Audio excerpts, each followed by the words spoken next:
నెలసరి టైంలో వంట చేసిన ఆడవాళ్ళేమో కుక్కలుగాను, ఆ వంట తిన్న మగాళ్ళేమో ఎద్దులుగాను పుడతారట. స్టేట్మెంట్ ఈ మధ్య ఎక్కడో చదివానండి నేను.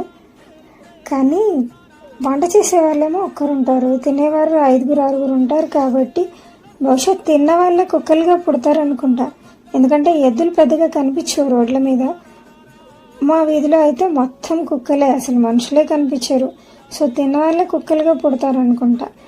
అసలు మా ఇంట్లో వాళ్ళకి ఆ ప్రాబ్లం లేదు. బికాస్ ఆ 5 days మాకు వంటింట్లోకి దేవుడి గదిలోకి ఎంట్రన్స్ ఉండదు. కాబట్టి ఏం చక్కగా రెస్ట్ తీసుకుంటాం అనమాట ఆ 5 days.